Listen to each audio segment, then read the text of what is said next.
Hola, buenas tardes. ¿Me escuchan? Sí, Buenas tardes. Sí, buenas tardes, profesor. ¿Qué tal? Vamos a esperar unos minutos más, que haya un auditorio un poco más amplio, ¿puede ser? Buenas tardes. Sí. Buenas tardes, Melina, ¿cómo te va? Buenas tardes, doctor, ¿cómo está?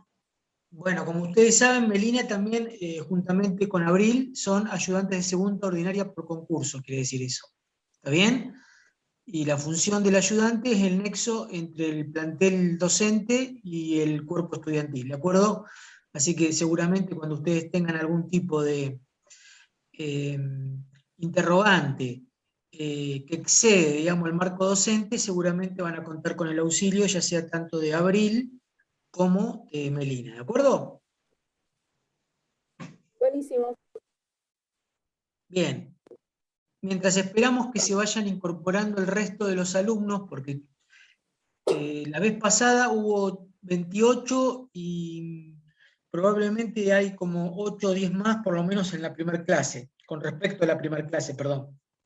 Entonces, si a ustedes les parece bien, esperamos algún que otro minuto y mientras tanto podrían hacer algún tipo de pregunta, ya sea que tenga que ver o que verse sobre el continente o sobre el contenido, es decir, sobre la temática, como charlamos también al principio, los primeros minutos de la semana pasada, de la temática propia de la historia del derecho romano, de la historia constitucional argentina, o bien algunas cuestiones que tienen que ver, obviamente, que son instrumentales, ¿no? Yo creo que charlamos con ustedes el tema de la fecha de examen, de la metodología de evaluación, del aspecto bibliográfico, así que si quieren o tienen alguna duda sobre esas cuestiones que tienen que ver con cuestiones operativas, y no con el contenido de la materia, mientras esperamos que se vayan incorporando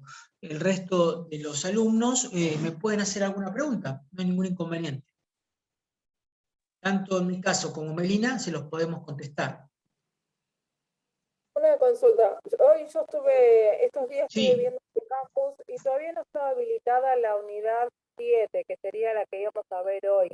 ¿Eso se va a habilitar durante el transcurso del día? lo que nosotros habíamos charlado la vez pasada es que las 3 unidades que tienen que ver sobre la legislación de Indias, a eso te referís, ¿no? Sí. Habíamos citado la bibliografía general básica del que había sido titular de cátedra hasta febrero de este año, que es el doctor Julio Furundarena, Ah, bueno, listo que entonces.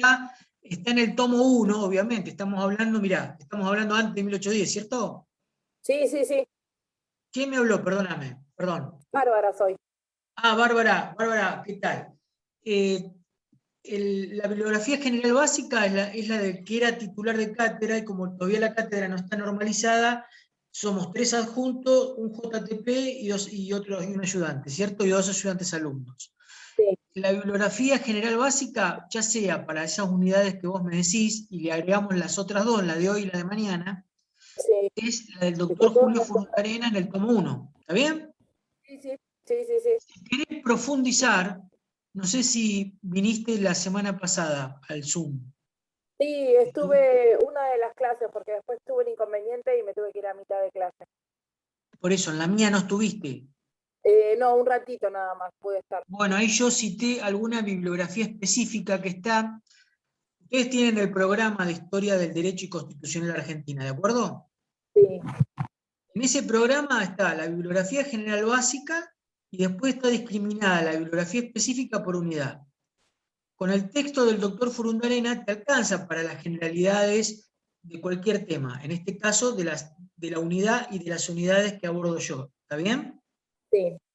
Ahora, si vos querés descender en la especificidad, yo hablé de Ricardo Albene, hablé de Ricardo Serraquín Becú, hablé de Eduardo Martiré, hablé de Víctor Tau Anzuategui, y cualquiera por autor, digamos, va a saltar historia del derecho indiano, legislación de India, y bueno, eso es muy específico. Si a vos te interesan estas temáticas, independientemente de la bibliografía general básica que te alcanza, pero si te Después, interesa, otro podés, libro. digamos, recurrir a la bibliografía general, a la bibliografía específica de estas unidades, que están Listo, en el programa. ¿Está bien? sí, sí, sí. Y lo mismo con el resto de las unidades. También con la general básica del doctor Furundarena te va a alcanzar. Pero, por ejemplo, te doy un ejemplo cualesquiera. Radicalismo, que va a ser seguramente para la segunda etapa, ¿no? No para esta. Podés leer de Gabriel del Mazo, de Moisés Levenson, de Usanich, de Ravignani. ¿Se entiende lo que estoy diciendo? Sí, sí, sí. Sí, sí, sí. Pero el texto del doctor Furundarena, me imagino que el radicalismo debe estar en el tomo 3, te alcanza. Pero si a vos te interesa el tema del radicalismo, lo podés profundizar con esos autores específicos. Si te interesa Rosas, que va a entrar para este primer parcial, también tenés la bibliografía general básica del doctor Furundarena, ¿está bien? Sí, Pero sí. también tenés los hermanos Irasusta, José María Rosa, Ernesto Palacios, ¿se entiende, Bárbara? Sí, sí, perfecto. ¿Sí? Vos tenés los tomos Sí, tengo los 3 tomos de Furundarena, el manual del profesor San Giorgi. Sí, no es lectura obligatoria la del otro docente porque no está aprobado por Claro, la... y está ahí para complementar un poco, y después sí algún que otro texto alternativo también tengo al alcance.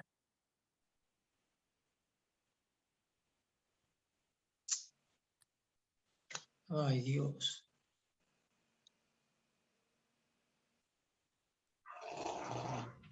¿Me escuchan? Sí, sí. No me voy a reincorporar porque tuve un detalle técnico.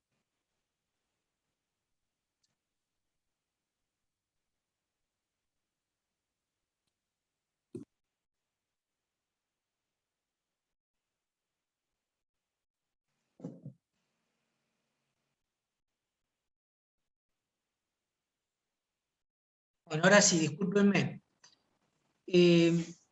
Voy a seguir Doctor, esperando tenemos, algún que otro minuto más porque entiendo que el auditorio va a ser más amplio, para no volver a repetir, ¿me entienden? Bárbara, ¿quedó claro? Sí, sí, muchas gracias. Tenés de doctor, material de sobra para las unidades, la que charlamos la clase pasada, que es, mira, acá estoy viendo la bibliografía básica según el programa, está Galetti, López Rosa, Tahuanzate, Furundarena y Argüello, que es para derecho romano, ¿no? Sí, ¿Está bien? sí, sí, muchas gracias. Bien. ¿El resto de los alumnos le quedó claro el aspecto bibliográfico? doctor, en ¿Puedo la hacer una pregunta? hay una Sí, cómo consulta. no. Sí. Perdón, ¿quién me habla? Sí, yo puedo hacer una pregunta, Verónica. Sí, Verónica. Perdóname, Verónica, ya voy, Lo La que vamos a bibliografía ver ahora lo complementaria encontramos. dice Lobato, Jaureche, José María Rosa, José Luis Romero, Carlos Flori, García Belsunce, Bartolomé Mitre, Alberdi, Jorge Abelardo Ramos, Henry Ferns, Robert Potash, Alan Ruquier, San Martín Hidromi y también Furundarena. O sea, hay bibliografía general básica y específica. Nosotros nos tenemos que basar en esa bibliografía, ya sea la básica y la específica, que fue aprobada por la CONEAU, que depende de la Secretaría de Políticas Universitarias, y ustedes saben que la carrera de Derecho está felizmente aprobada por este órgano de control del Ministerio de Educación, ¿de acuerdo? Sí, sí. Así que no nos vamos de estos textos. Es más, yo les dije algún que otro texto que no figura acá, pero que son súper específicos y realmente son autores de primer nivel, Ravignani, Ernesto Palacio, José Luis Usaniche, Vicente Sierra, Pérez Zamuchasti, en fin, hay un montón de autores muy, pero muy buenos, digamos, del mundo académico, ¿de acuerdo? No entiendo la pregunta de María Lescano, pero, perdón, Verónica, me ibas a hacer un interrogante. Sí, sí, sí, sí. La unidad 8, que es lo que vamos a ver ahora, está en el Sí. capítulo 3 del tomo 1. Mirá, la verdad yo me manejo por la bibliografía específica, que no está usted obligada, ¿se entiende? Ah, Yo leo Ricardo Levene, Sorraquín Becuta, Juan Suarte y Martiré, pero eso es muy, les decía, eso es muy, diría que para profesores de historia, ¿me explico? Perdón, O profe, para estudios de posgrado de historia, pero si a usted le interesa estas unidades, aparte del doctor Furundarena, puede meterse en alguno de estos libros, ¿de acuerdo, Verónica? Ok, gracias. Perdón, doctor. Sí, acá me había hecho una pregunta después de Verónica, no entiendo qué unidades serían. Yo estoy hablando de las unidades, las mías son, vieron que hay un cronograma de unidades y por clase, ¿sí? Melina, ¿cierto? Sí, Que los chicos sí, ya sí. tienen, los estudiantes, qué va a dar, qué profesor, qué tema va a dar miércoles, jueves y viernes. Pero lo enviamos al WhatsApp, al grupo de WhatsApp a los chicos. Además lo tienen subido al Classroom, si mal no entendí. No hay problema, gracias, Melina. No hay problema, María, que me está escribiendo acá en el chat. Es normal que haya un mínimo de confusión al principio del desarrollo de las primeras unidades temáticas. Por eso yo quería, antes de seguir avanzando con la unidad que corresponde al día de hoy, que es la unidad número 8, ¿no? 8. La 7 fue la de la semana pasada, la 8 la de hoy y la 9 la de mañana. ¿Hasta ahí va bien?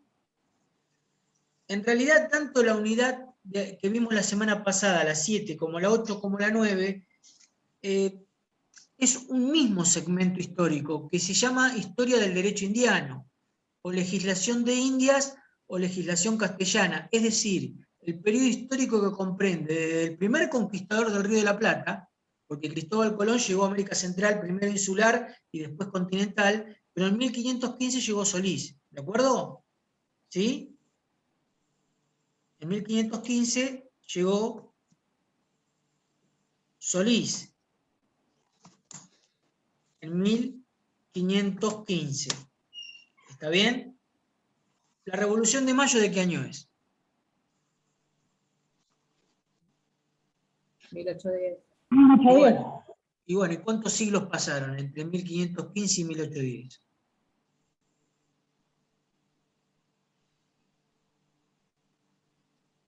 ¿Qué siglos? Bueno, son muchos años, ¿no? 295 años casi, los siglos que decía acá la alumna, y que marcan una huella, ¿no? en la historia vernácula, en la historia patria. Hay algunos autores como Alberdi, por ejemplo, Esteban Echeverría, que consideran que nuestra historia arranca en 1810, y soslayan o relativizan esos periodos de conquista hispánica. Nosotros charlamos la vez pasada, la semana anterior, en la charla de contacto entre quien habla y ustedes, que no se puede, digamos, arrancar Mayo, Progreso, Libertad, como decían esta generación literaria de 1837, sino que más allá de emitir algún juicio de valor, ¿no? O denostar la conquista hispánica, o bien todas las aprehensiones que tengamos sobre el conquistador realista, 3 siglos marcan, ¿no? Tenemos costumbres, tenemos tradiciones, tenemos la misma religión, el mismo lenguaje, la misma habla, ¿se entiende? Que nos distinguen, y bueno, que tienen que ver con la conquista española. Yo les preguntaba a ustedes también la semana pasada, porque estas 3 unidades están muy relacionadas, la 7ª, la 8ª y 9ª. Si yo tuviera que redactar un nuevo programa de estudio, seguramente la 7ª, 8ª y 9ª las haría en una sola unidad. ¿Ustedes leyeron? No digo si estudiaron, si leyeron los títulos de las unidades 7, 8 y 9, por arriba, aunque sea.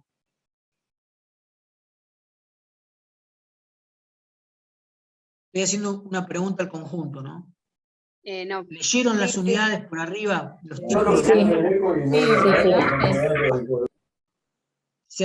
¿Se darán cuenta que tienen que ver sobre el derecho indiano, o no? Todo el periodo anterior a 1810. ¿Hasta ahí es correcto? Sí, correcto. Sí, sí. ¿Sí? ¿Me dicen que sí o porque se dan cuenta que no llegamos a 1810? No, porque se llegó a además, 1800. lo hablamos la clase pasada, que estas 3 Está bien. unidades correspondían al derecho indiano. Perfecto, si yo tuviera que, insisto, si yo tuviera que reformar el programa de estudios analítico de 3 unidades, haría 1. ¿Me explico? Porque en general se chocan los temas, es muy difícil abstraernos. Por ejemplo, esta unidad habla de las instituciones residentes en España o en la metrópoli, y en la clase de mañana tengo que hablar de las instituciones residentes en América. ¿Se entiende? El rey, el Consejo de India y la Casa de Contratación. Y mañana tenemos que hablar del virrey, del cabildo, de la audiencia, del real consulado, etcétera, etcétera. En realidad, se podría hablar tranquilamente no sé, en una unidad, en 2 o en 3 días, digamos, pero bueno, en fin, no importa. Lo interesante es que, bueno, que ustedes se dan cuenta que las 3 unidades versan sobre la legislación castellana, ¿está bien? O legislación de Indias, o historia del derecho indiano, etc. ¿No? Porque es todo el periodo comprendido desde el primer conquistador que llegó al Río de la Plata hasta 1810. ¿Está bien? Todo el periodo hispánico. Y por todo el periodo hispánico, ahora yo les voy a anotar en el chat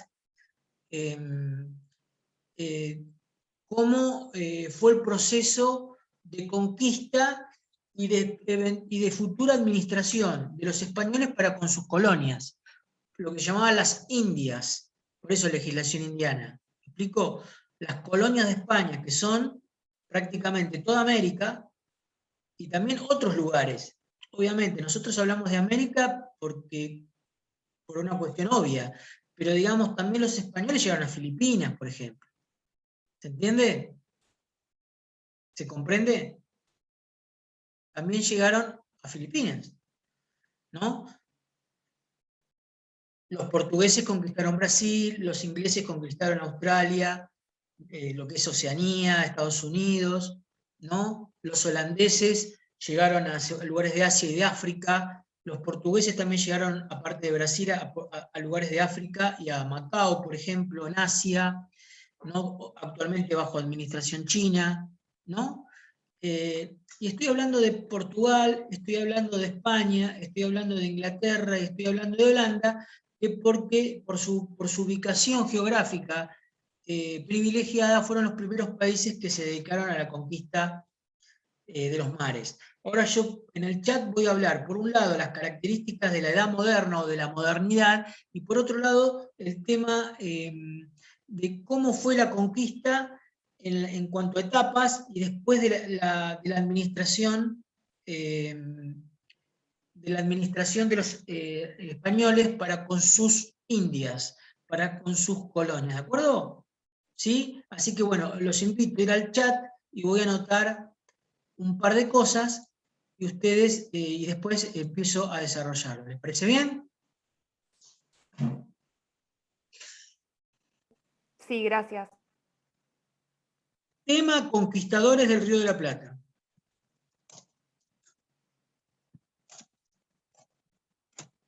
Y ahí pongo Solís, Sebastián Elcano, Hernán Magallanes y Gaboto. Punto. Eso por un lado, conquistadores. Por otro lado, adelantados. ¿Adelantados de dónde? ¿De qué estamos hablando? ¿Adelantados de qué? ¿De dónde? ¿De México? ¿De Perú? ¿De dónde somos nosotros? La Argentina. Está bien, ya sé, pero no se llamaba Argentina, estábamos bajo dominio hispánico, ¿cierto? Y Del Río de después, la en Plata. 1810, Provincia Unida, no se llamaba Argentina tampoco. Del Río de la Plata, ¿no? Adelantados del Río de la Plata.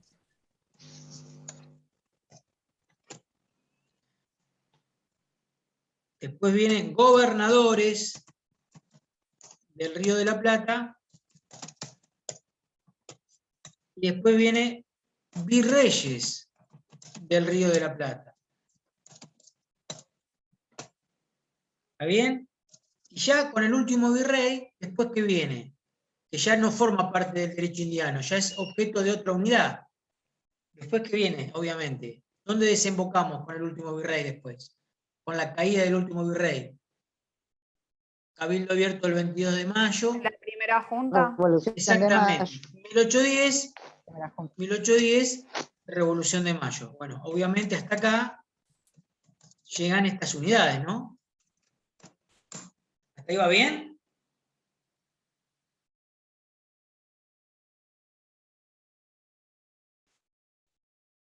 La clase pasada, ahora vamos a retomar el tema este del chat.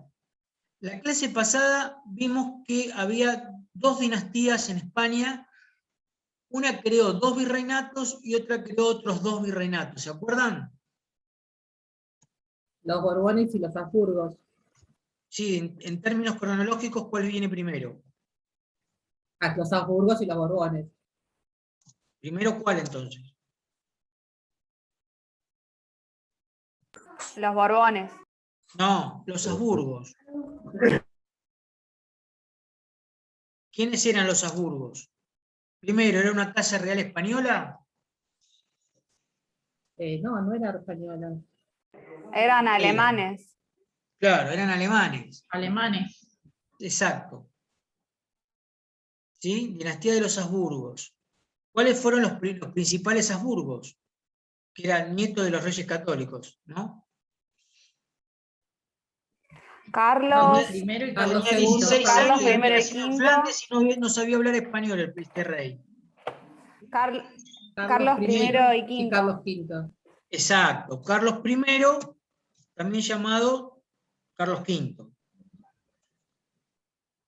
Bien. Él gobernó la mitad del siglo XVI. De 1504 a 1551 que fallece. Y lo sucede su hijo, que se llama ¿cómo? Felipe II. Felipe II. Que gobierna hasta 1598.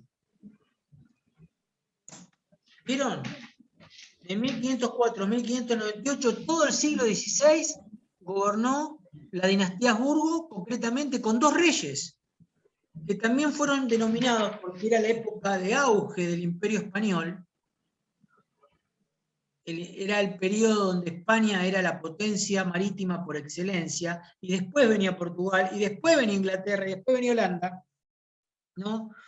¿Cómo eran llamados también Carlos I y V y Felipe II? Austrias Austrias mayores. Muy bien, los Austrias mayores. Después de la derrota de la Armada Invencible con los ingleses en 1598, donde inexplicablemente la Armada Española es derrotada, la Inglaterra empieza a adueñarse de los mares y España empieza a entrar en una decadencia, una franca decadencia hasta prácticamente 30 años atrás, ¿no? Viviendo en el ostracismo, hasta que después de la muerte de Franco, del generalísimo Franco, en 1975 empieza a resurgir de alguna manera la modernidad de España y España a reinsertarse en el mundo, ¿no? Vivió mucho tiempo en el olvido después de haber sido la primera potencia, ¿no? Que la pierda a manos de los ingleses cuando derrotó a Felipe II y su Armada Invencible en 1598. La descendencia de Felipe II, ¿cierto?, no son precisamente los Austrias mayores. ¿Cómo se los llama? Menores, Austrias Austrias menores. menores. Los Austrias menores. Inclusive los Austrias menores, que son los distintos reyes que hubo de la dinastía Burgo, descendiente de Carlos I y V y de Felipe II, digamos, muchos se casaban entre ellos, y muchos padecían una enfermedad que les había comentado la clase precedente. ¿Cuál era? Hemofilia. La hemofilia. Por lo tanto, había tonteras en algunos miembros de la Casa Real, etc. Y esto hace, no voy a entrar en el detalle que tiene que ver con la historia de las ideas políticas y que excede el marco, digamos, de historia del derecho, pero bueno, la dinastía de los Habsburgos es reemplazada por otra dinastía. ¿Cuál es la dinastía y de qué origen es? De los Borbones. Muy bien, la dinastía de los Borbones. ¿Qué origen tienen los Borbones? De Francia. Muy bien, francés. ¿Me pueden nombrar algún rey Borbón importante en la historia mundial, universal? 15. No decía. Felipe, el que está ahora en España. Sí, sí, los que están en España ahora, el rey corrupto principal que está en un emirato árabe, y digamos su hijo Felipe, casado con Leticia Ortiz, son Borbones. Leticia Ortiz no, el esposo, digamos, el hijo de Juan Carlos I y de la ex reina Sofía. Son Borbones. Y en la historia mundial, ¿qué rey Borbón conocen? ¿Quién dijo el Estado soy yo? Justamente esa frase, Luis XIV. exacto, perduró en la historia y simboliza un sistema político de esa época. ¿Cuál era? El Estado soy yo. La concentración del Estado en el poder del rey. Sí, por supuesto. ¿Y cómo se llama eso en términos políticos? De sistema Absolutismo. político? Absolutismo. Una monarquía absoluta. Exacto. ¿Y qué revolución da por tierra los preceptos de la monarquía absoluta, cuya fuente de poder es divino? Se supone que era rey porque Dios lo había ungido de esas características, ¿no? Y nadie se podía rebelar contra el rey porque se estaría rebelando ¿contra quién? Contra Dios. Contra Dios. Exacto, exacto. ¿Y qué revolución es tan significativa que da por... La Revolución Francesa. Exacto, la Revolución Francesa, ¿de qué año es? 1789. ¿Está bien? Luis XIV es un ejemplo de absolutismo monárquico. A Luis XIV le sigue, por sentido común, ¿quién? Luis XV. Luis XV también dijo una frase muy, muy importante, ¿no? De hecho, de Luis XIV no puedo dejar de olvidarme de Armand Juan Duplessis, que cardenal de Richelieu, y el cardenal Mazarino, que fue el preceptor de Luis XV, ¿no? Pero bueno, eso tiene que ver con una cuestión de abundancia académica, el efecto de cultura general, digamos, ¿no? Luis XV dijo, después de mí el diluvio, y efectivamente, ¿vino el diluvio después de Luis XV? Sí, correcto, vino el diluvio porque Luis XVI después le sacó la Revolución Francesa. Correcto, con Luis XVI y María Antonieta, ¿recuerdan? La esposa.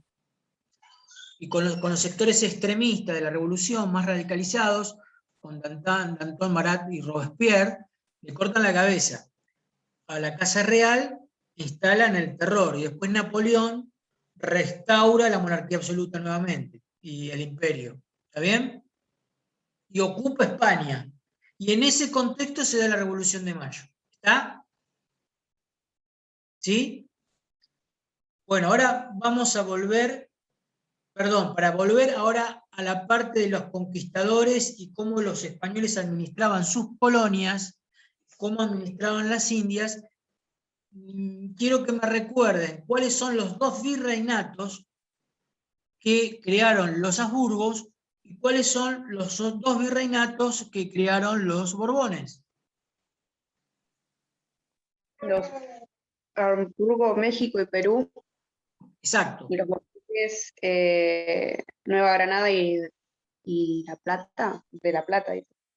Sí, ¿cuál se creó primero, México o Perú? México. México. México, Hernán Cortés, Montezuma, Tenochtitlán, ¿recuerdan? Y después se crea el de Perú, con Diego de Almagro. ¿Qué dinastía entonces creó esos virreinatos? Por sentido común, la primera ¿cuál fue? Habsburgos. Los Habsburgos. Y los Borbones, lo primero que hacen es expulsar a los jesuitas. ¿Se acuerdan que se los dije en la clase anterior? Sí. Los jesuitas que habían hecho un trabajo, que es una orden católica, como otras, ¿no? Como los franciscanos, como los dominicos, como los agustinos, en fin, recoletos. Hay muchas órdenes, como también hay muchas órdenes dentro del evangelismo, ¿no? Pero digamos, dentro del catolicismo hay muchas órdenes, digamos, los jesuitas hicieron un buen trabajo en lo que era la dinastía Habsburgo, ¿no? Y fundamentalmente ellos consideraban que el poder lo tenía que tener el Papa y no el rey. Por eso los Borbones lo expulsan, ¿no? ¿Está bien? No solamente del Virreinato del Río de la Plata, lo expulsan también de otros lugares donde España tenía injerencia, porque no solamente, como habíamos dicho, a priori, o antecedentemente, o a principio de la exposición, los españoles conquistaron fundamentalmente América, pero también llegaron a otros lugares, ¿de acuerdo? Y en todos los lugares fueron expulsados, porque le estaban disputando el espacio político real al monarca. ¿Está bien? ¿Sí? Ya vamos a volver al tema de la reforma protestante, de la dieta de Worms y la contrarreforma católica y las características de la edad moderna. Antes de hablar de las características de la modernidad, ustedes me dijeron que México y Perú fueron virreinatos creados por los Habsburgos, y los Borbones, ¿cuál crearon primero? ¿El del Río de la Plata o el de Nueva Granada? Nueva Granada. Del Río de la Plata.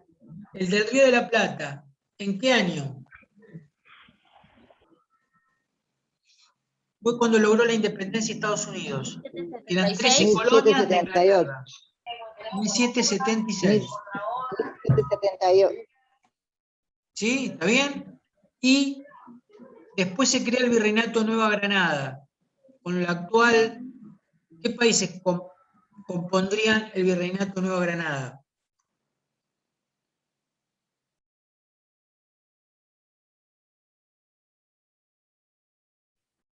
¿Qué países compondrían el Virreinato de Nueva Granada? Colombia, Panamá Sí. y el norte, no, el norte de Perú no. Luego en Colombia, Paraná, Venezuela. ¿Sí? Y no Ecuador. el Alto Perú. El Alto Perú es el sur de Bolivia. Digamos, el norte de Bolivia. Está bien. Y el Virreinato del Río de la Plata, digamos, que es nuestro virreinato, ¿dónde tenía la capital? Los españoles, ¿dónde pusieron la capital? Buenos Aires. En Buenos Aires. Porque Buenos Aires era una gobernación que dependía de un virreinato. ¿Cuál era el virreinato más próximo de los dos virreinatos que crearon los Habsburgos? Del Perú. Perú. Exacto, por lo tanto Buenos Aires era una gobernación que dependía del virrey del Perú. ¿Está bien?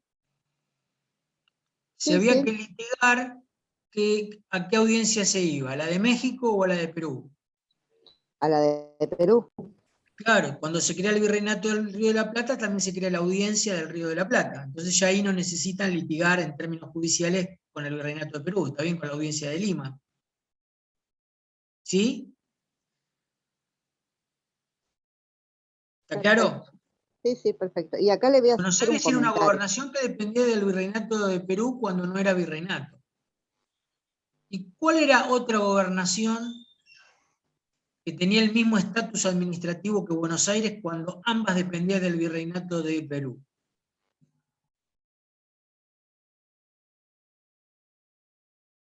En términos administrativos, los españoles tenían un virrey, que era el representante del rey.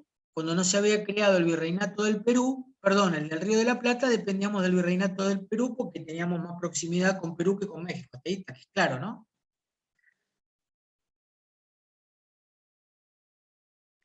A lo que voy yo, que la única gobernación que había acá, lo que es en Sudamérica, era la de Buenos Aires. No, estaba la Capitanía de Chile No. también. Estaba la Capitanía de Chile. ¿Y qué es más en términos de derecho administrativo español? ¿Una capitanía general o una gobernación? Una gobernación. Una gobernación.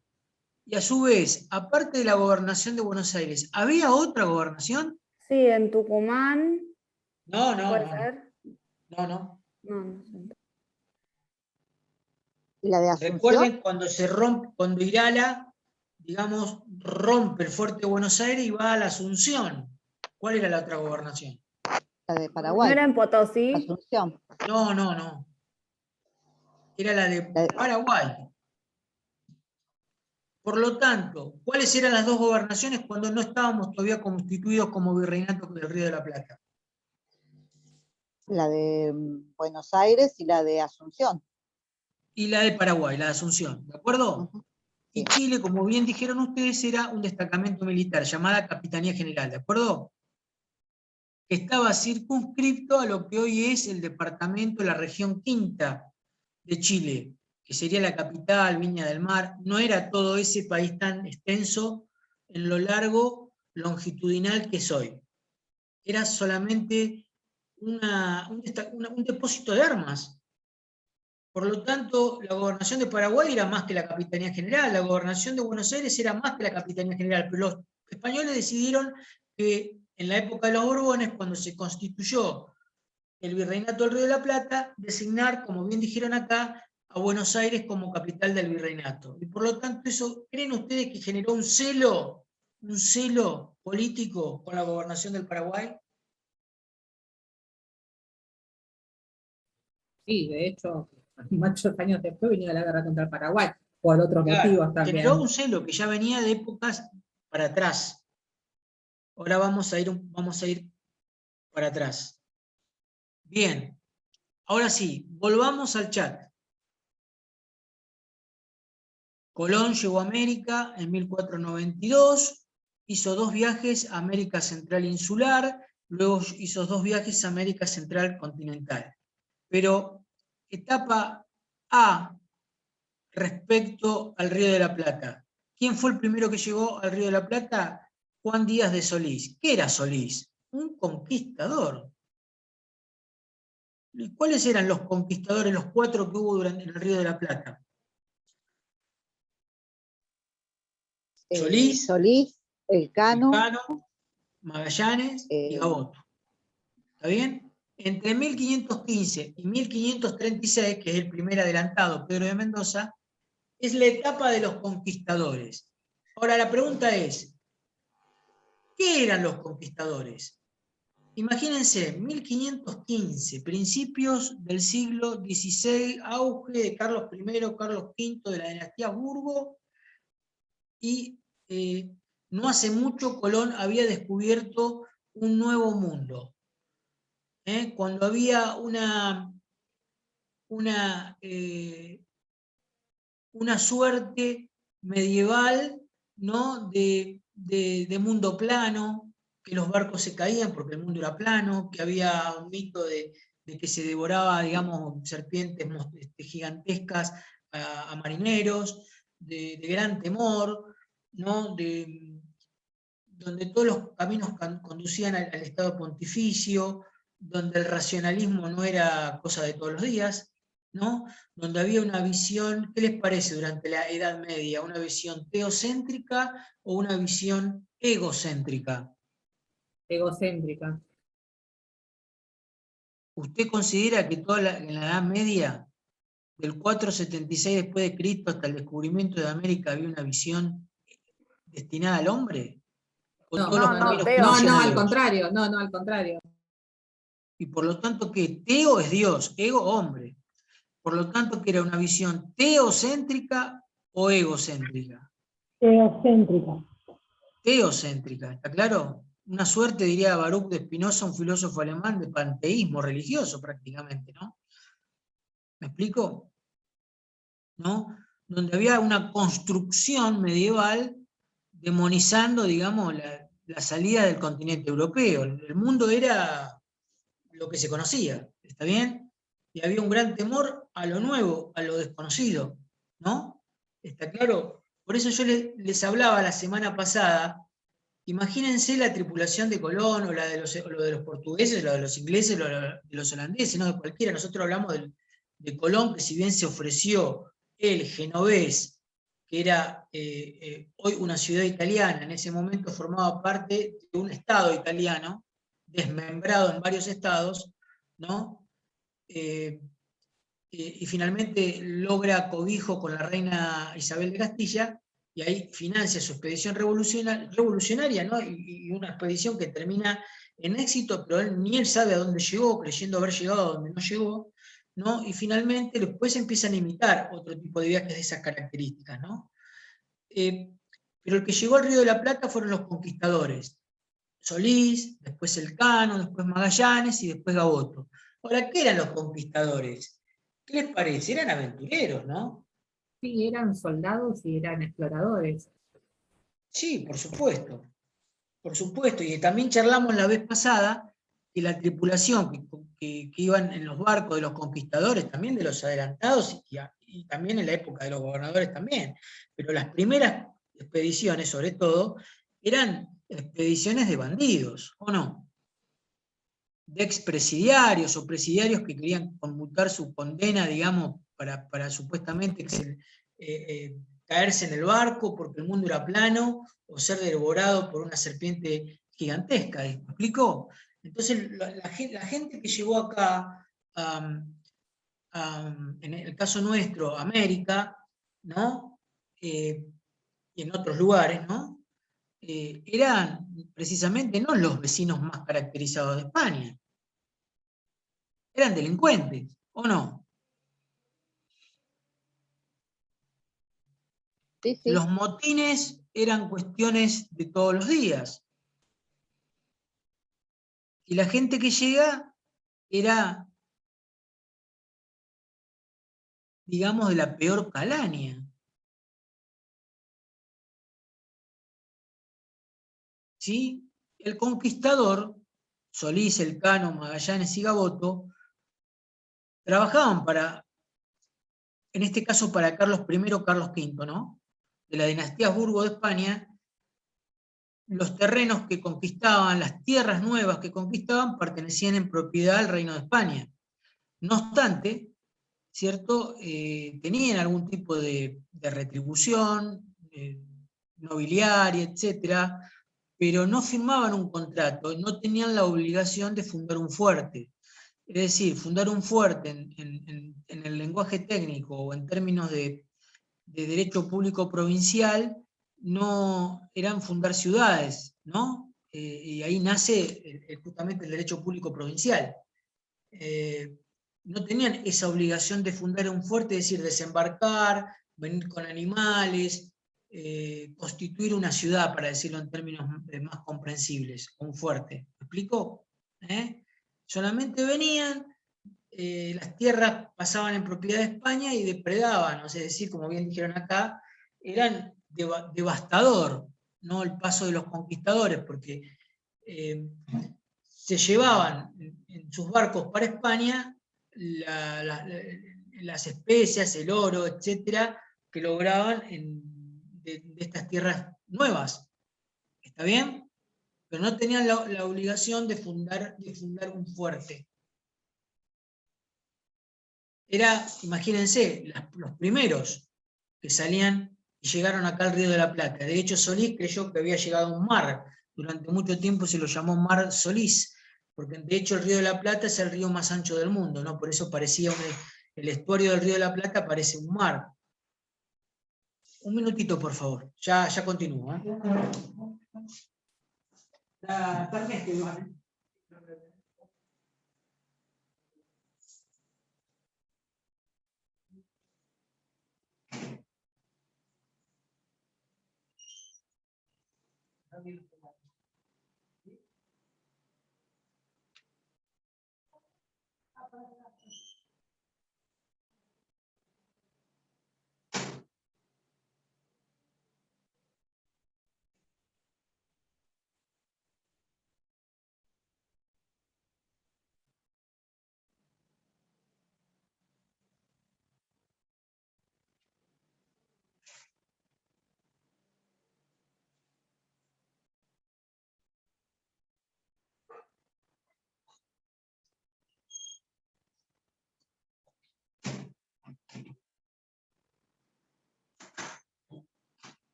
Gracias por el tiempo.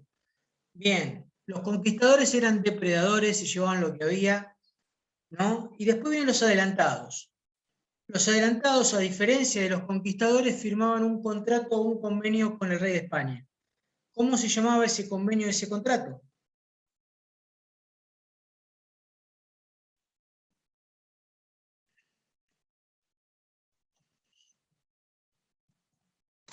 Capitulación.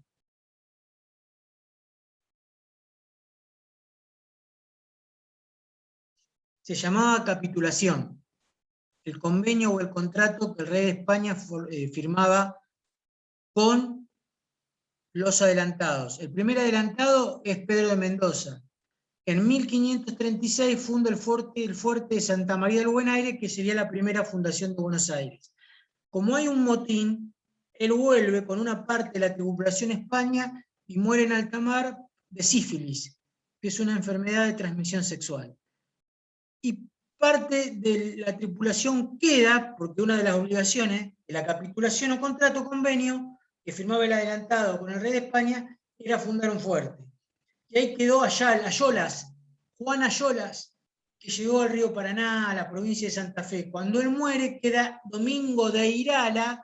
Irala destruye el fuerte de Santi Espíritu del Buen Aire y él considera que la plata, el argentum y que las especies, etcétera, están en la Asunción y funda lo que es hoy la capital del Paraguay, la Asunción del Paraguay. Fíjense de qué tiempos pretéritos empiezan los inconvenientes entre lo que es la Asunción y Buenos Aires.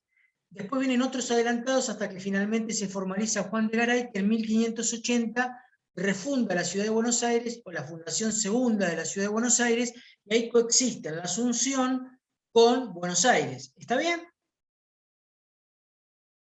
Y después viene la etapa de los gobernadores. Hay varios gobernadores, que todos los gobernadores, a diferencia de los conquistadores y de los adelantados, los gobernadores, bueno, ya empiezan a administrar.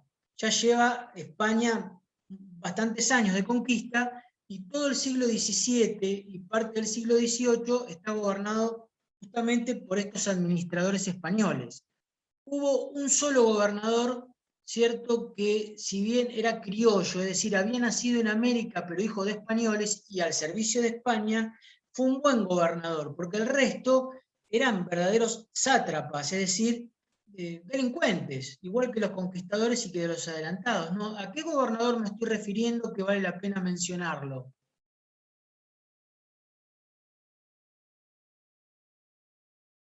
¿Sintieron hablar de Hernando Arias de Saavedra? ¿Hernando Arias de Saavedra? ¿Sintieron hablar de Hernando Arias de Saavedra? Apellido. Sí, lo escucho. Escuché el apellido. Hernando Arias de Saavedra es conocido como Hernandarias. Seguramente deben recordar alguna calle acá de la ciudad, ¿no? Hernandarias. Que fue un buen gobernador. En el 1700 y tantos gobernó más de 30 años. Obviamente al servicio de España, ¿no? Pero era criollo, había nacido acá de padres españoles. Después viene en 1776, que se crea por los Borbones el Virreinato del Río de la Plata. El primer virrey es Ceballos, cierto que es un virrey belicoso, no es un virrey que lucha contra el virrey de Portugal, porque Brasil estaba dominado por ¿quiénes? ¿Quiénes conquistaron Brasil? Portugal. Portugal. Y bueno, el virrey de España y el virrey de Portugal pelean, gana el virrey de España, y en la península ibérica se firma un tratado que, imagínense, ¿cierto? Porque no tenemos una buena escuela en materia de política exterior, ¿cómo termina? Ganando España la guerra con Portugal, firmándose el armisticio de paz, Colonia del Sacramento, que es una ciudad actualmente uruguaya, ¿cierto? Pasa a dominio de España y toda la provincia del Río Grande, lo que hoy es el Río Grande do Sul, pasa a Portugal. Es decir, digamos, una ciudad por una provincia, digamos. La verdad, habiendo ganado la guerra, me parece que no fue un buen tratado, ¿no? para los españoles. Por eso les decía que no tenemos una buena escuela en materia de política exterior, como tienen los brasileños actualmente, o como tienen los chilenos, ¿no? Obviamente como tienen los padres de la diplomacia, que son los ingleses, ¿no? ¿Está claro? ¿Sí? Acá nos pide el programa el sistema económico. El sistema económico nosotros lo tocamos la vez pasada. España, o la metrópoli, ¿no? España o la metrópoli, por otro lado las colonias. En este caso el Río de la Plata, estamos hablando del caso particular nuestro. ¿Permitía a sus colonias, a las Indias, comerciar con otro país que no fuera España? Ustedes me lo dijeron. No, porque era un monopolio. Bien, el monopolio era la característica. ¿Y cuál era la otra cara de la moneda? Que lo dijimos también y que lo El planteó la Revolución de contrabando. Mayo. El contrabando. Contrabando. Contrabando, está claro. ¿Quiénes contrabandeaban? También lo hablamos, que eran los porteños. Los La porteños gente del con... interior de la provincia estaba más fiel, digamos, al monopolio y al arraigo hispánico. ¿Se acuerdan que lo charlamos? ¿Sí? Y otro tema es el sistema de buques y galeones. Los españoles fundamentaban el monopolio y se manejaban con pesados barcos, que generalmente eran interceptados en el Caribe ¿por quiénes? Por los piratas. Por piratas ingleses. Exacto. Los piratas. Por piratas ingleses de características de Morgan, que fue gobernador de Jamaica, Cavendish, Francis Drake, en fin, para nombrar algunos que existieron, ¿no?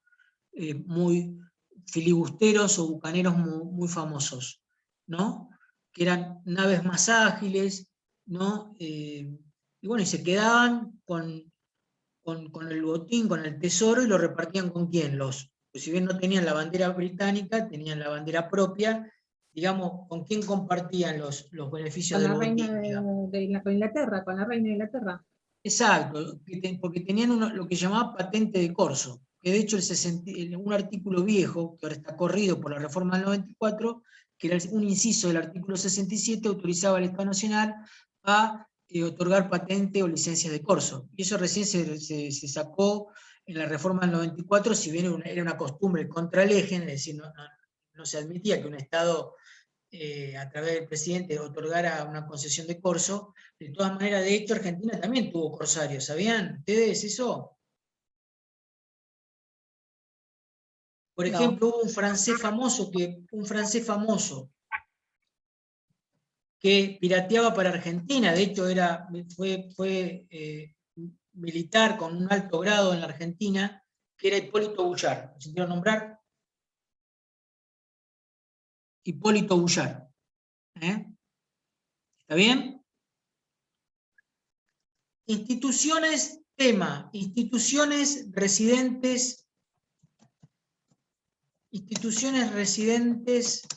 en España. Creo que pregunta eso, ¿no? El programa, ahí está.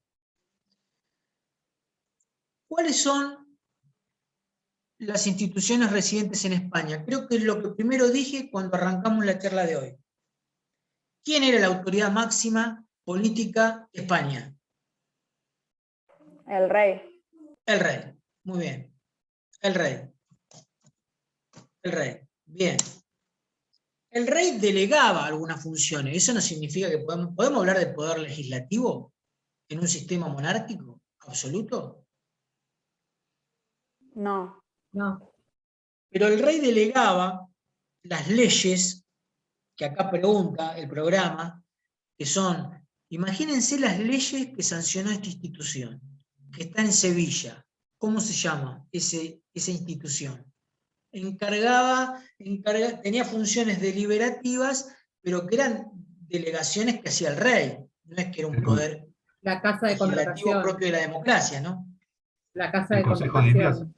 El Consejo de Indias tenía funciones Ah. legislativas. El Consejo de Indias. ¿Dónde residía el Consejo de Indias? ¿En qué ciudad? Andaluza. En Sevilla. En Sevilla. El Consejo de Indias. Imagínense, desde 1515 a 1810, la batería legislativa que ha habido, obviamente, con la connivencia del rey, ¿no? Para las colonias en América y en otros lugares que tenía España. Por ejemplo, les voy a nombrar algunas. Las ordenanzas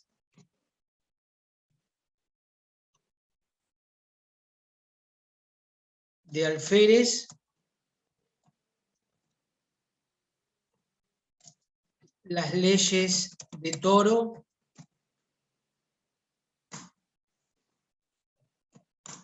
¿está bien? obviamente, si yo me pongo a hablar acá con ustedes de las ordenanzas de alférez, de las leyes de Toro, estaríamos hablando de la historia del derecho indiano como si fuera prácticamente como que tuviera autonomía académica. Y yo les comenté que en la época de Frondizi, en el auge de la reforma universitaria y del mejor momento académico que tuvo el país, me explico, era una materia propia. Acá estamos hablando de una unidad escondida, digamos, dentro del programa, digamos, y verlo de una manera bastante rauda, para no decir superficial, ¿no? Esas fueron las leyes más importantes de las tantas que hubo, ¿no? No fueron las únicas, eso me quiero referir. Imagínense, tantos años bajo la conquista hispánica, hubo muchas leyes, ¿cierto? Mal dicho sancionar, porque el Consejo de India no era el poder legislativo, el Consejo de India era una institución burocrática española residente en Sevilla que estaba bajo la tutela del rey, ¿está bien? ¿Sí? Y las cuestiones económicas de las Indias o de las colonias de España, ¿qué otra institución residente en España o en la península ibérica o en la metrópoli y que también residía en Sevilla, cómo se llamaba? La casa de contratación. La Casa de Contratación.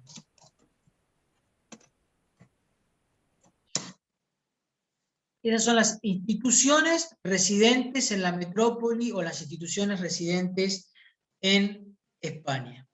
El rey, el Consejo de India y la Casa de Contratación. Por último,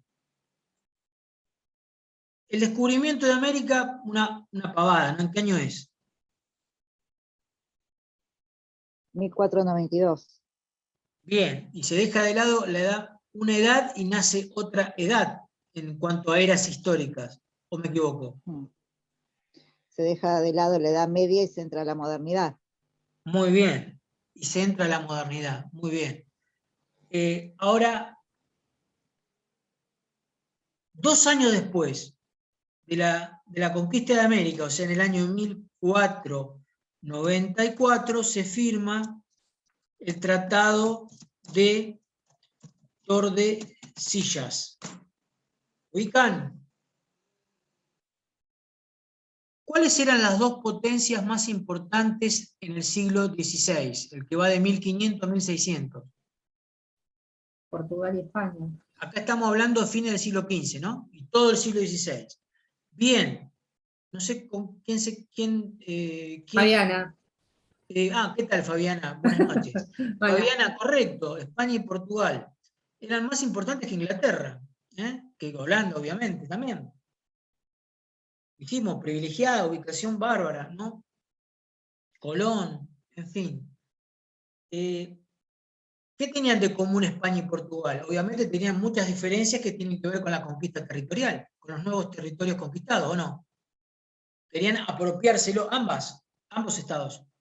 ¿Pero qué tenían de común? Que lo habíamos charlado también por arriba, aunque sea la vez pasada. La religión. Muy bien, muy bien. ¿Quién habló? Perdón. Yo, Walter Joffre. Walter. Bien, Walter. La religión católica. ¿Y quién era la autoridad máxima de la religión católica? El Papa. ¿Y el Papa cómo se llamaba? Que le dedicamos algún tipo de que le dedicamos algún que otro minuto la semana pasada. ¿Cómo se llamaba el Papa que media o arbitra en el Tratado de Tordesillas entre España y Portugal? Pero no, Bergoglio está ahora, no estaba en 1494, ¿está bien? Era Borgia. Los Borgia, Exacto. sí. Borgia era el apellido, un apellido un poco tenebroso, ¿no? Alejandro VI.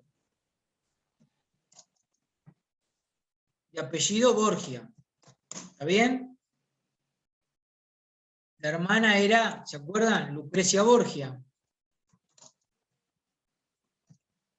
¿Qué hacía la autoridad eclesiástica con la gente que tenía pecados que motivó que un monje católico agustino reclamara desde dentro cambios drásticos en la cúpula canónica?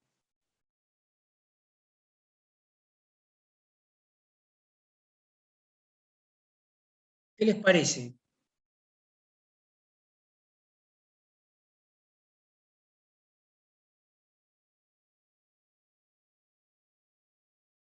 ¿cómo era la cúpula católica en ese momento?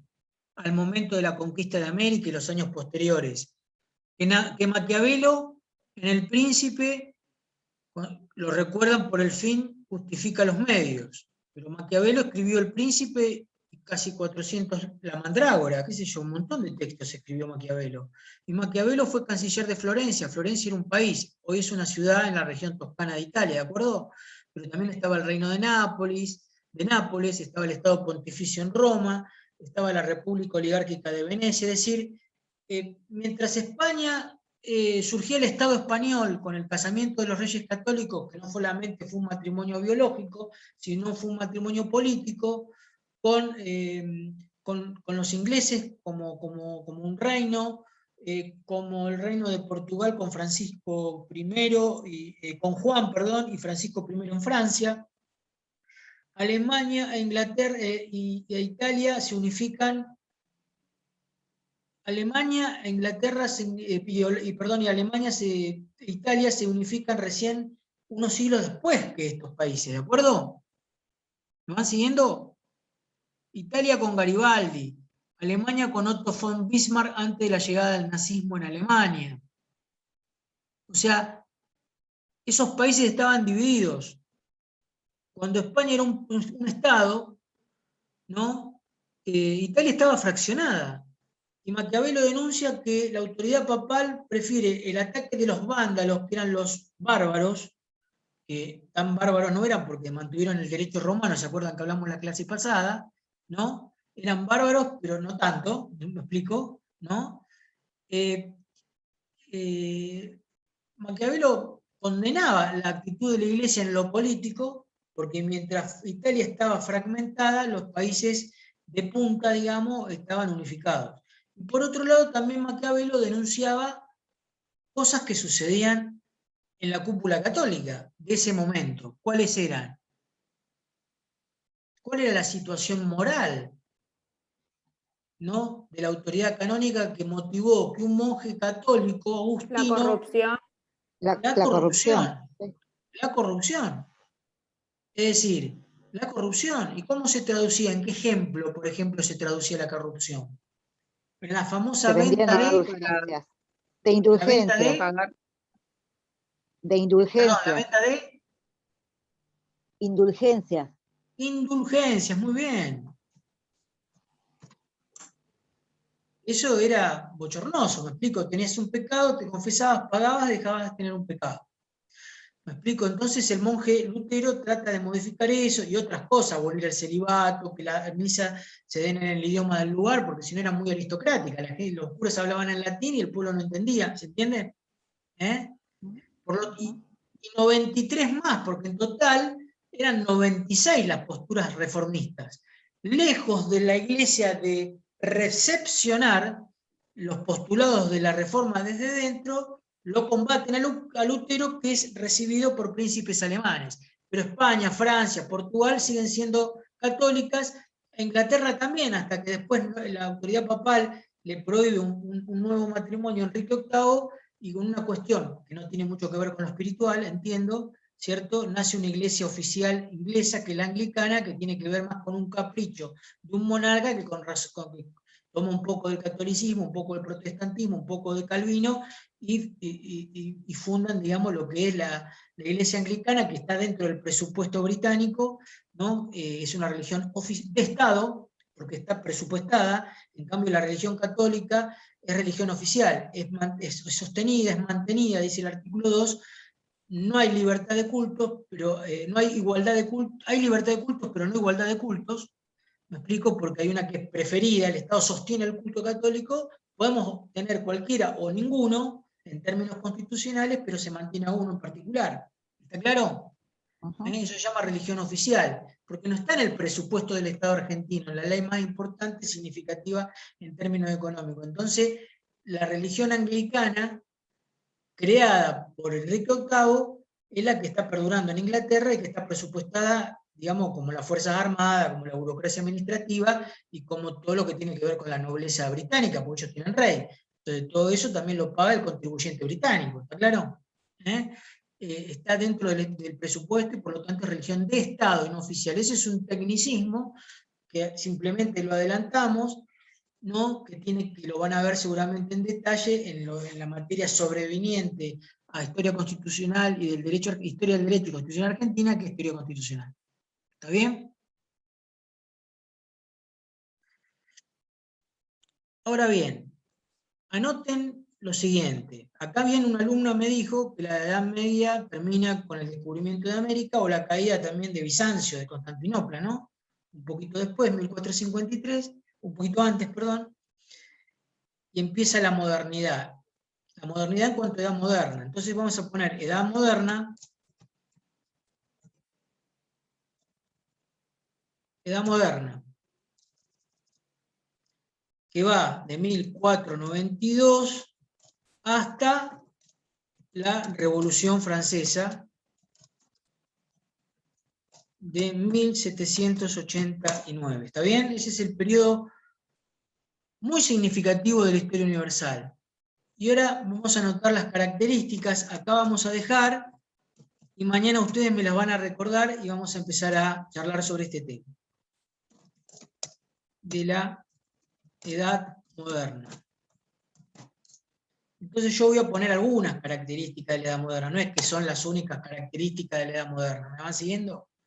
Entonces vamos a poner una de las características de la edad moderna, descubrimiento de América, yo lo voy anotando, descubrimiento de América y de otros lugares. Nosotros hablamos de América, y de otros lugares geográficos, y de otros lugares geográficos. Vamos a poner otra característica de la modernidad, adelantos tecnológicos. Adelantos tecnológicos. Por ejemplo, si yo a ustedes les digo la brújula, las mapas de navegación, la cuestión cartográfica, que hoy por ahí es algo hasta rudimentario y básico, en ese momento era altamente significativo, ¿o no? Si nadie se metía en el mar. Entonces, todas estas cuestiones eran de avanzada, ¿no? Estos adelantos tecnológicos. Este descubrimiento de tierras nuevas, de América y de otros lugares. Otro punto que también hemos charlado, que no es un tema menor, es el surgimiento de los estados nacionales. Con el casamiento de los reyes católicos surge el Estado español, el Estado francés, el Estado inglés, el Estado lusitano portugués, y recién hicimos mención de dos países que se van a unificar siglos después. ¿Cuáles eran esos dos países? Alemania e Italia. Exacto. Surgimiento de los estados nacionales.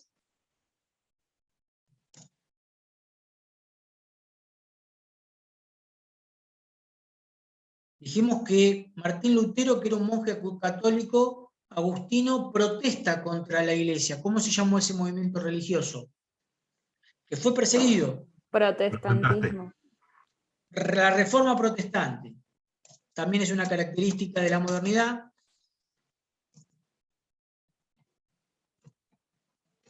Con Martín Lutero.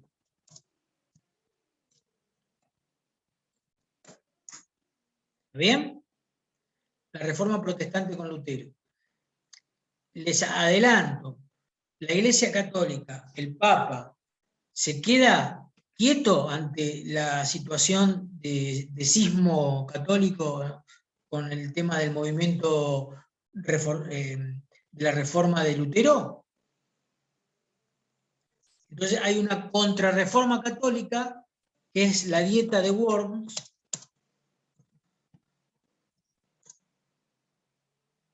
o contrarreforma católica.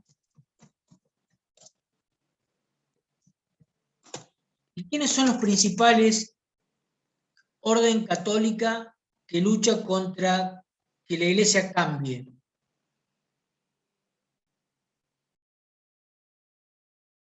¿Me entienden la pregunta? ¿Qué orden católica es la que más defiende al Papa y que más persigue a Lutero? Con San Ignacio de Loyola. Los jesuitas. Los jesuitas. Los soldados Entonces, de Dios. Ajá. Exacto, los soldados de Dios, los jesuitas. Y ahí fue que charlamos algún minuto sobre el actual Papa, que es argentino, ¿no? ¿De qué orden es? Jesuita. Es jesuita. Es jesuita. Los jesuitas es una orden muy numerosa dentro de la Grey católica o es una orden minoritaria. ¿Qué hay? ¿Más franciscanos que jesuitas o más jesuitas que franciscanos? Para No, darle un son ejemplo. pocos. Son pocos. ¿Hay más salesianos que jesuitas? ¿Hay más jesuitas que salesianos? ¿Me entienden lo que les digo? Sí, sí. Sí, es una orden mucho más reducida que las otras órdenes. Mucho más reducida. Inclusive hay muchos famosos que, educados bajo el orden jesuita, que después cambiaron su vida, como Fidel Castro, por ejemplo, ¿no? Sí. ¿Sí? Y digamos que el Papa actual, digamos, no tiene mucho que ver con quienes defendían las indulgencias, que fueron los que hicieron nacer la orden jesuita. ¿Se entiende lo que estoy diciendo?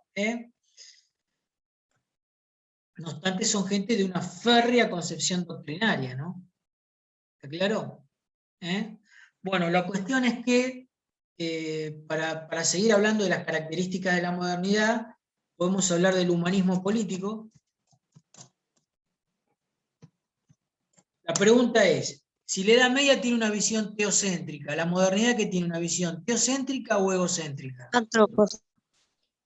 Está bien, antropo, hombre, está bien. ¿Egocéntrica o teocéntrica? ¿Qué les parece? Egocéntrica. Egocéntrica. Centra más en el Hay hombre. algunos autores humanistas muy conocidos. Les voy a nombrar uno español que se llama José Luis Vives, no sé si lo sintieron nombrar. Capaz que sintieron nombrar un texto que se llama Elogio de la locura. Y este autor por ahí lo sintieron nombrar. Erasmo de Rotterdam. Pero Rotterdam va con 2 T, si no me equivoco, ¿no?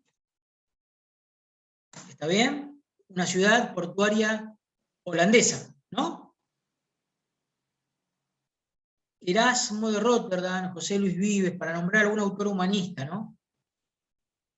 Después de tanta oscuridad medieval, encontrar gente como Vives, como Erasmo de Rotterdam, digamos, abre caminos, luces, ¿no? Y estéticamente, para caracterizar la modernidad, se vuelve a los gustos, sobre todo arquitectónicos y otros, de la edad antigua. ¿Me explico? O sea que acá, en el Renacimiento, Miguel Ángel, ¿no? No sé si alguien tuvo la oportunidad de ver la Capilla Sixtina. ¿Alguien tuvo la oportunidad de conocer Roma y la Capilla Sixtina? Sí. Vieron lo que es eso, ¿no? Único. Miguel Ángel, Leonardo da Vinci, autores renacentistas, ¿no? Financiado por los Medici, que eran florentinos. Uno diría italianos, no. Florencia era un país, no era. De hecho, Maquiavelo fue canciller de Florencia, porque Italia no estaba unificada. Bueno, estas son algunas de las características de la modernidad. La clase que viene, nosotros vamos a empezar terminando de desarrollar de manera un poquito más exhaustiva las características de la modernidad, hablar de las autoridades residentes en América, ¿no? El cabildo, del derecho en público provincial, ¿cierto? Y acá habla también de los fundamentos de la conquista española, Suárez, Victoria, bueno, etcétera, ¿no?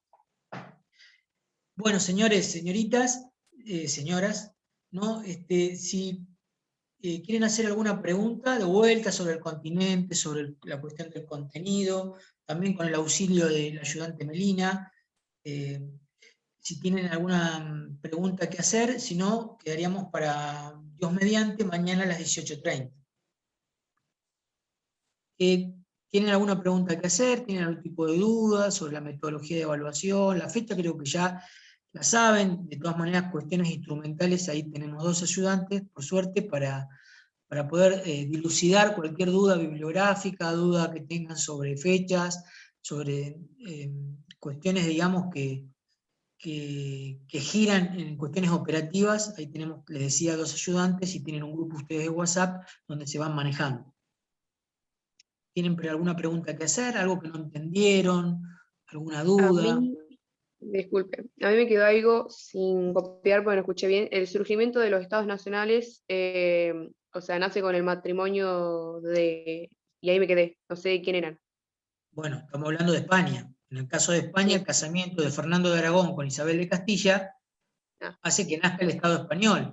Ya no va a haber 2 burocracias administrativas, 2 ejércitos, 2 sistemas económicos, 2 sistemas rentísticos, 2 servicios de relaciones exteriores distintos. Se casan y se forma el Reino de España, ¿de acuerdo? Sí, gracias. Ya no fue un matrimonio solamente biológico, sino que fue un matrimonio político, ¿está bien?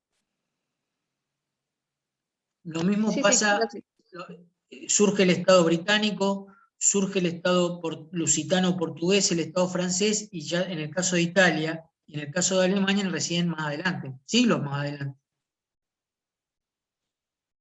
Por eso hablamos y le dedicamos algún espacio temporal a Maquiavelo, ¿no? Porque él veía el obstáculo de la unidad italiana en la autoridad pontificia, y de hecho, bueno, vendían indulgencia, entre otras cosas, ¿no? E impidieron la unidad itálica.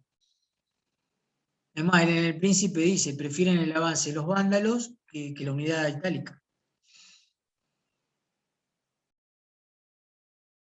Pero ese casamiento, en el caso de España, no es que se casaron los reyes de una región de Portugal con otro, estamos hablando de España. ¿Se entiende lo que estoy diciendo? Tuvieron descendencia, una es Juana la Loca, que la encerraron, y el nieto es Carlos I y V de Austria. Me explico, de la dinastía Habsburgo. Y después viene Felipe II, los Austrias mayores, los Austrias menores, etcétera, hasta que viene la dinastía Borbón. Sí, más preguntas para realizar, las pueden hacer por el chat o me las pueden expresar verbalmente.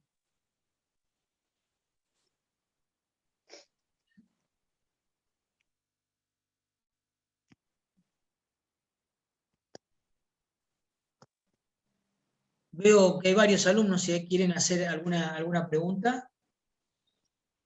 Exceptuando Melina y quien habla, hay 27 alumnos en este momento. Si tienen alguna pregunta que hacer sobre la unidad 7 y la 8,